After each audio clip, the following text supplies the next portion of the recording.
네, 복음의 시선으로 성도와 세상을 잇는 CGN-TV 뷰리집. 안녕하십니까, 오도훈입니다. 반갑습니다. 주영입니다. 네, 어느새 2020년을 마무리하는 계절이 다가왔습니다. 이 올 한 해를 되돌아보면 예상하지 못했던 참 많은 변화가 일어났습니다. 무엇보다 예배와 교회의 모습이 많이 달라졌죠. 모든 성도가 예전으로 돌아가길 원하지만 코로나 사태가 끝나도 예전과 같은 모습은 어려울 거라고 많은 전문가들이 예상합니다. 네, 이런 상황 속에서 꼭 한 번은 이야기해야 할 주제, 바로 온라인 교회에 대해서 함께 나누는 시간을 뷰리지에서 준비해 보았습니다. 네, 앞으로 2주 동안 변화하는 시대 속에서 교회를 지킬 성도 여러분의 많은 관심 부탁드립니다. 먼저 온라인 교회의 생생한 상황을 CGN-TV 김현정 기자가 취재한 영상으로 만나보시죠. 집행 금지 명령서를 교회에다가 붙였습니다. 대한민국 역사에 처음 있습니다. 그러니까 목사님들도 당하고 교인들이 상당히 염려하고 두려워하는 가운데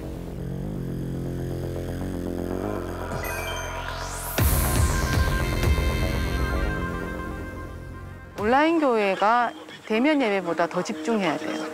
초집중을 해야지 은혜를 받을 수 있거든요. 그러니까 많이 더 자유로워졌고 자유로워진 만큼 내가 정말 예수님이 원하는 삶이 뭘 거라는 그 삶에 좀 더 충실하게 살게 되고 상처를 받았다거나 실제로 이제 모임에 나오는 거를 꺼려하는 그런 분들이 있잖아요. 그래서 모임을 이제 계속 안 나오시다가 온라인 순모임을 이제 하면서 좀 부담이 덜 하니까 더 모임을 열심히 하게 되는 그런 지체가 있었어요. 조금 유감스러운 것은 온라인이 아니라 모여서 하는 예배, 그리고 온라인 예배 서로들 좀 배타적으로 바라보는 경향이 있는 것 같아요. 그런데 저는 보충적이고 또 협력적이며 동시에 두 개의 영역이 다 교회 사역의 영역이어야 하고 교회 활동의 영역이어야 된다. 첨예하게 일단 대립이 되고 갈등이 생기는 문제가 있을 수 있어요. 그러면 누군가 결정하고 누군가 책임을 져야 되거든요. 그럴 때는 저는 목사가 해야 된다고 봅니다. 팔로워들은 목사의 권위를 존중할 줄 알고 개혁적인 교회들이 이런 부분이 좀 부족해질 수 있어요. 그러면 서로에게 좀 피해가 되는 것 같아요. 목사는 목사들이 힘들고 성도들도 결국 그게 지혜롭고 좋은 일이 아닙니다. 자, 이제는 새로운 예배와 신앙생활의 방식을 함께 고민해야 할 때입니다. 자, 이에 대해 취재하신 김현정 기자 함께 자리했습니다. 안녕하세요. 안녕하세요. 반갑습니다. 네. 온라인 교회를 취재해 오셨는데 이 상황부터 좀 정리를 해야 될 것 같은데요. 네, 먼저 온라인 예배, 온라인 교회 과연 어떤 차이가 있는 거냐. 뭐 현장에 교회가 있고 온라인 예배를 드리면 온라인 교회냐, 아니면 없으면 온라인 예배냐, 논란도 많고요. 또 온라인 교회, 온라인 예배라고 했을 때 이런 표현도 나올 정도예요. 뭐 현대판 면죄부다, 뭐 이런 말도 나올 정도로 사실 비판도 굉장히 많은 상황이 있습니다. 온라인 교회는 온라인에서만 있는 그런 거죠? 그렇죠. 네, 그 오프라인에 어떤 그 빌딩 같은 게 있는 게 아니라. 네, 아직 그 보편화된 형태는 아니에요. 이번에 온라인 예배 계속 쭉 들으셨을 텐데 어떻게 느끼셨어요, 두 분은? 저는 조금은 좀 불편한 점이 있었는데 익숙해지더라고요. 근데 좀 단점이라고 한다면 하나님을 좀 깊게 만나는 게 조금 어렵지 않을까? 네, 저도 개인적으로 이렇게 예배당에서 이렇게 딱 집중해서 듣는 게 아니라 허리도 이렇게 괜히 이렇게 틀어지고 자세도 자꾸 이렇게 눕게 약간 그렇게 되는 것 같아요. 네, 찬반 논란도 많이 있어요. 그리고 실제로 들여보시니까 더 좋았다는 분들도 있거든요. 그러니까 집중이 안 되는 부분 때문에 더 집중하려고 애쓰다 보니까 더 영과 진리로 예배드릴 수 있었다. 네네. 이런 피드백이 있을 정도로 의외로. 다양한 반응들이 실제로는 있는데요. 어떤 신학적 논쟁을 떠나서 사실 온라인이 예배나 교회의 플랫폼이 될 수 있다는 부분에 대한 공감대는 사실은 이미 많이 확산이 됐다고 보시면 그렇죠. 됩니다. 네. 지난달에 목회데이터 연구소가 연구조사한 결과에 따르면 사실은 온라인 예배가 현장 예배보다 더 은혜가 있었다거나 아니면 비슷했다라고 응답한 비율이 46%나 차지했어요. 46%요? 네네. 그리고 심지어 주일 성수를 온라인으로 대체해도 된다라는 응답도 55%나 차지했어요. 절반이 넘었네요. 네. 그러니까 이렇게 분위기가 이렇게 흘러가고 있기 때문에 지금쯤이면 한 번쯤은 정말 정립하고 가야 되지 않을까라는 그런 시점이 되긴 했습니다. 네, 지금 저희 녹화 시점을 기준으로 30% 정도의 성도만이 현장 예배에 출석하고 있는데요. 이렇게 뉴노멀 시대가 도래했잖아요. 코로나19가 끝나고 나서 완전히 현장 예배로 재개했을 때에도 여전히 온라인 예배가 필요하다고 보세요? 네, 사실은 온라인 예배를 말씀하시고 온라인 교회를 말씀하시는 분들이 현장 예배, 현장 교회를 없애고 온라인 교회로 대체하자 이런 말씀을 하시는 게 아니에요. 그렇죠. 그런 게 아니라 함께 그 특성에 따라서 병행해 갈 수 있는 부분들이 충분히 있고 그리고 앞으로의 세대는 더 그런 것들이 함께 가야 한다라는 그런 측면에서 말씀하고 계신 거기 때문에 그런 부분에 있어서 이렇게 뭐 배타적인 관계라든지 그럴 문제는 사실은 아니라고 보여집니다. 네. 사실 기독교 전체가 어떻게 보면 지금 이것을 좀 고민해야 될 것 같아요. 사실 온라인 예배 같은 경우는 오프라인의 교회가 있는 상태에서 어쩔 수 없이 예배를 온라인으로 진행한 건데 지금은 아예 이 오프라인에서의 교회가 없는 상태에서 교회도 온라인, 영상도 온라인으로 본다 이건데 사실 기독교 전체에서 조금 논란의 거리가 있고 좀 고민해야 될 부분이 좀 있어 보여요. 네, 분명히 있습니다. 네. 분명히 있고 실제로 저는 취재를 한 교회가 코로나가 터지면서 오프라인 예배를 사실은 접었어요. 오프라인 현장 교회를 아예 그동안 월세 250만 원씩 내시던 거를 정리하시고 그리고 이제 온라인으로 완전히 전환을 하신 거죠. 그다음에 이제 현재 교회 우리나라 교회에서 가장 심각한 문제인 가난한 성도들 있잖아요. 뭐 교회 조직에 상처를 받았다거나 아니면 교회 뭐 적응 못하시고 그런 분들이 사실은 그냥 교회를 떠나시는 게 아니라 온라인 교회라는 돌파구가 있으면 사실은 믿음의 경주 계속 이어가실 수 있게 도와줄 수 있고 뭐 이런 측면에서 사실은 온라인 교회의 필요성은 계속 있을 것으로 보여집니다. 사람 때문에 시험 들어서 떠나신 분들에게는 어쩌면 꼭 필요한 대안이 될 수도 있을 것 같아요. 네, 맞습니다. 그리고 VCR 인터뷰에서 보셨듯이 실제로 그런 성도님들이 많으셨대요. 그래서 뭐 평소에 뭐 소그룹에 참여 안 하시다가 온라인으로 이렇게 줌으로 한다 하니까 그때부터 갑자기 한 번, 두 번 오시더니 적극적으로 참여하시고 이런 분들이 굉장히 많아지셨다. 저희가 이제 온라인 교회를 직접 사역하시는 목사님과 예배학 교수님을 모시고 얘기 나눌 텐데 이번에 취재해보시고 이건 좀 나누고 싶은 공유 질문이다 하는 거 있으실까요? 특별히 이제 뭐 세례나 성찬이나 이런 부분에 대한 반드시 만나야만 이루어질 수 있는 부분에 대한 것들은 앞으로 어떻게 진행이 될 것인가 이런 부분에 대한 부분을 한번 말씀을 드려보고 싶어요. 그리고 실제로 이 부분 궁금해서 코로나 때문에 이렇게 예배 못 드린 기간 동안 부활절 꼈었잖아요. 어떻게 성찬하셨는지 취재해봤더니 뭐 되게 재밌는 아이디어 많으셨더라고요. 뭐 일회용으로 만든 1인용 성찬 키트를 만드셔가지고 위생팩 안에 뭐 이렇게 뭐 음료랑 뭐 떡이랑 하셔가지고 개인 1인 성찬하실 수 있도록 나눠드린 교회도 있고 그리고 또 어떤 교회는 정말 온라인 성찬을 드리신 교회도 있어요. 아예 몇 월 며칠 몇 시에 우리가 온라인 성찬을 할 테니까 각 가정별로 경건하게 떡과 음료를 준비해 주세요 해가지고 아예 그 시간에 온라인 성찬을 진짜 드리시기도 하시고 다양한 아이디어가 많아지시긴 하셨는데 뭐 사실 논란은 좀 있어요. 뭐 유비쿼터스 성찬이니 뭐 이런 것들 가능하냐 뭐 이런 것들 논란은 많은데 그런 부분을 어떻게 봐야 하는지 돌파구는 없는지 여쭤보고 싶고요. 그리고 실제로 미국이나 해외에서는 온라인 교회 굉장히 활발히 있는 교회들도 있고 굉장히 부흥하고 있다고 하는데 그 교회들에 대한 신학적인 입장은 어떻게 되시는지 그리고 가장 핫 이슈인 온라인 예배와 온라인 교회 과연 무엇이 다른 건지 이런 거에 대한 이야기들 많이 여쭤보고 싶습니다. 오늘 말씀 정말 고맙습니다. 김현정 기자 잘 들었습니다. 네, 고맙습니다. 감사합니다. 네, 지금 뭐 인쇄술이 개발되고 나서 성경과 같은 여러 도서들, 정보들이 널리 전해졌고 이제는 미디어 시대입니다. 계속해서 시대의 변화를 바르게 이해하고 이를 적절히 사용할 지혜를 구하겠습니다. 여러분, CGN-TV 뷰리지와 함께 하시죠. 네, 교회가 교회됨을 지키며 복음을 전하기 위해 온라인 교회에 대해 함께 고민하는 시간이 필요해 보입니다. 이를 위해 뷰리지에서 두 분의 전문가이자 사역자를 모셨습니다. 감리교 신학대학교 예배학 교수 오석진 목사님, 만나교회 이종현 목사님 함께해 주셔서 고맙습니다. 네, 안녕하세요. 반갑습니다. 네, 반갑습니다.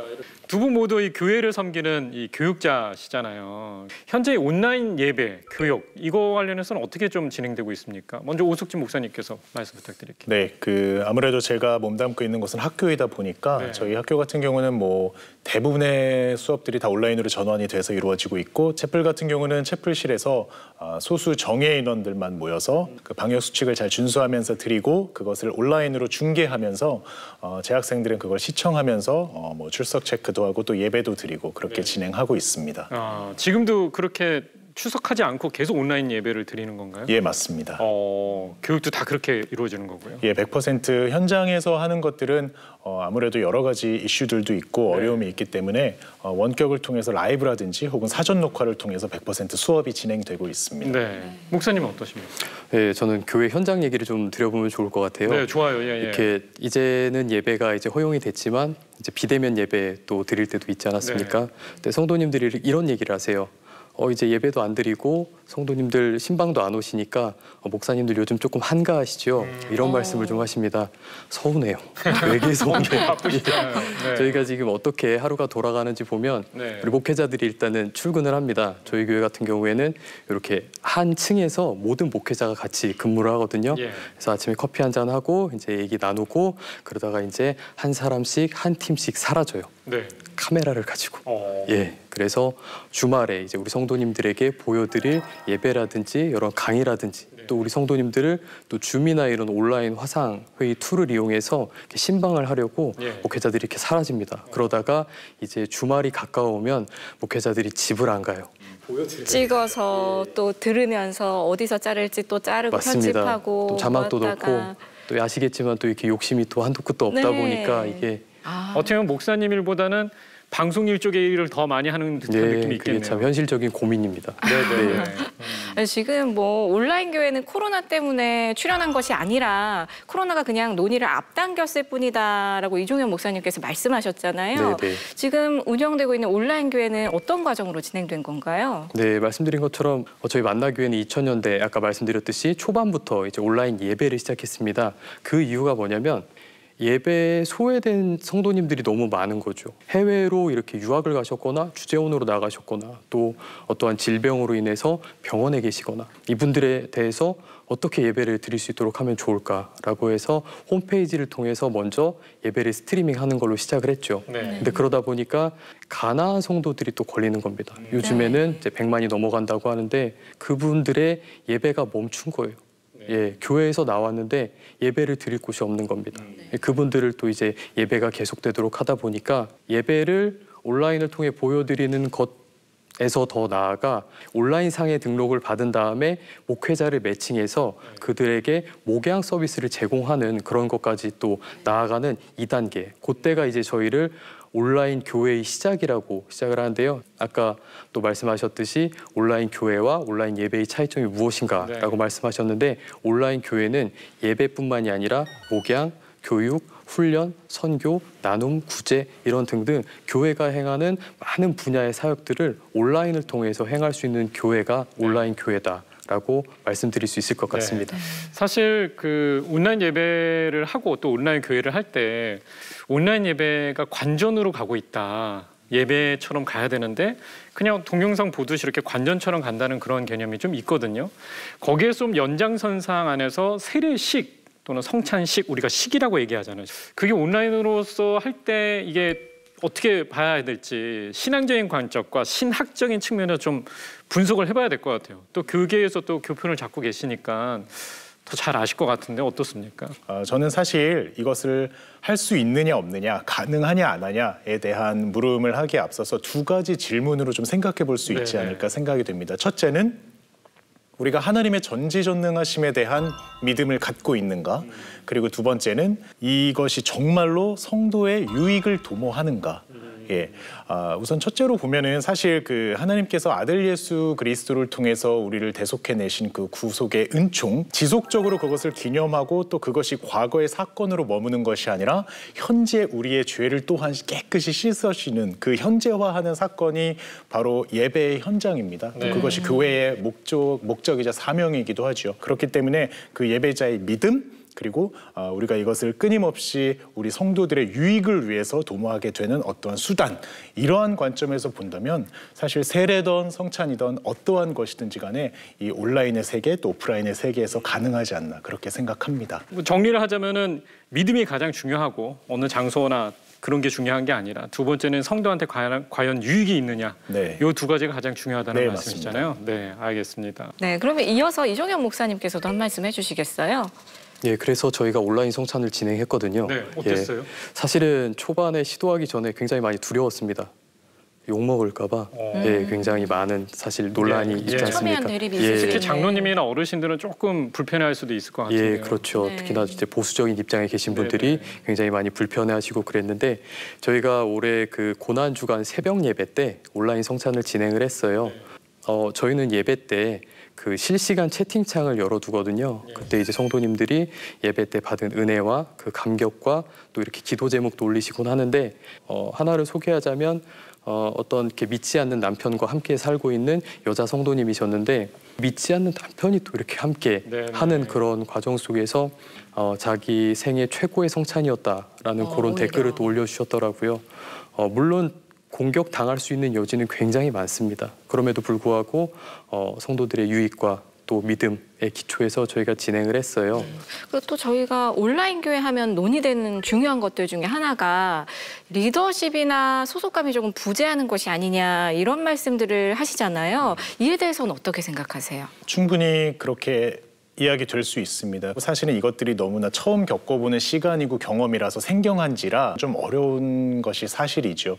근데 그럴 때 가장 필요한 것이 결국은 목회자 그룹 혹은 사역자 그룹, 우리가 말하는 리더십들이 얼마만큼 이런 온라인 예배, 온라인 교회에 대한 바른 예배관, 바른 교회관을 정립하고 있는가, 그리고 이것이 우리 성도들과 함께 계속해서 하나님께로 나아가게끔 하는 중요한 새 시대의 채널이 될 것이다라는 그 확신이 가장 중요하다고 생각합니다. 그래야지 그분들도 설득할 수 있고 그렇죠. 또 네. 그분들도 안심시킬 수 있고, 그래서 먼저 그런 이제 영적인 리더십들이 이것들에 대한 바른 이해와 연구와 계속적인 노력이 필요하지 않나 그렇게 정말 생각합니다. 더 많은 노력들이 필요하겠습니다. 목사님은 또 실제 경험하셨을 것 같은데요. 네. 뭐 질문과는 조금 생뚱맞은 대답이 될 수도 있을 것 같아요. 로또 1등이 되는 사람들의 그런 공통점이 하나 있는데 혹시 알고 계십니까? 로또 1등하는 사람들의 공통점이요? 네네. 한 가게만 간다 뭐 이런 예, 거. 뭐 그런 게 될 수도 있는데 정답은 로또를 샀다는 겁니다. 어쨌든 시도를 했다는 거죠. 네네. 지금 사실 그 온라인 예배라든지 온라인 교회라든지 이런 조직들의 뭐 리더십이 없다, 소속감이 없다, 이런 논의를 하고 있을 때는 아니라는 생각이 듭니다. 네. 예, 모일 수가 없는데 어떻게 해요? 저는 또 이런 미디어적인 또 유튜브라든지 이런 소셜 미디어의 발달과 이런 장비들의 발달이 어쩌면 하나님께서 이 시대에 주신 선물이라고 저는 생각을 해요. 네, 사실 이 온라인 교회라는 게 그 정립하기가 쉽지 않은데요. 그래서 계속해서 더 많은 시청자 여러분이 이어지는 뷰리지까지 더 많은 관심 가질 수 있도록 한 말씀씩 부탁드릴게요. 네. 이런 생각을 하시는 분들이 많은 것 같아요. 이거 팬데믹 끝나면 우리 다시 모일 수 있다. 팬데믹 끝나면 예전처럼 다시 예배를 드릴 수 있을 것이다. 돌아갈 수 있을 예, 거야. 돌아갈 수 있을 것이다. 네. 그런데 쉽지는 않다고 봅니다. 그리고 제2, 제3의 팬데믹이 왔을 때 그때는 또 신앙생활을 어떻게 하실 것인지 어르신들이 많으세요. 그분들이 굉장히 많이 어려워하시거든요. 근데 지금 배워두지 않으면 앞으로도 힘드니까 지금 빨리 온라인 교회에 적응하시는 게 오히려 더 신앙생활을 풍성하게 만드는 길이라고 생각합니다. 우리가 어떻게 그 변화무쌍한 이 시대 속에서 변하지 않는 가치들을 수호하고 또 그것들을 어떻게 지혜롭게 바꿔갈지에 대한 노력이 바로 이 온라인 교회 또 온라인 예배 안에 있다고 생각을 합니다. 코로나 바이러스보다 더 강력한 것이 복음의 진리이고 더 빠른 속도로 확산될 수 있다고 확신하고 그렇죠. 있습니다. 네. 그러한 어떻게 지혜를 구해야 될지에 대한 아주 구체적인 것들을 이런 시간을 통해서 우리 시청자분들도 많이 좀 이렇게 알아가시고 또 배워가는 시간이 되면 참 좋겠습니다. 네, 사실 온라인 교회가 이 새로운 시대의 유일한 대안은 아닐 수도 있습니다. 하지만 이 시대의 새로운 선교자임은 분명한 사실이죠. 네, 역사를 되돌아보면 기독교는 새로운 발전이 일어날 때마다 오히려 이를 사용해서 복음을 더 멀리 더 많은 사람들에게 전했습니다. 어쩌면 바로 지금이 그런 시대의 전환점이란 생각이 듭니다. 온라인 교회의 정의 하자면 어떻게 얘기할 수 있을까요? 신교회 기능도 있고 섬김의 기능, 복음 전파도 마찬가지고요. 이처럼 다양한 교회가 하는 그런 영역들을 온라인이라는 플랫폼을 통해 진행하는 게 우리가 비록 비대면이지만 온라인을 통해 대면하고 있구나. 성도님들과의 소통이 끊어진 게 아니구나. 교회가 이렇게 다양하게 하나님을 경험할 수 있고 더 흩어질 수도 있고 그분과 독대하는 더 깊은 시간으로 나아가게끔 하는, 그래서 새로운 것을 대체하는 것이 아니라 하나님이 주시는 새로운 기회이자 우리가 걸어가게 되는 새로운 길이다.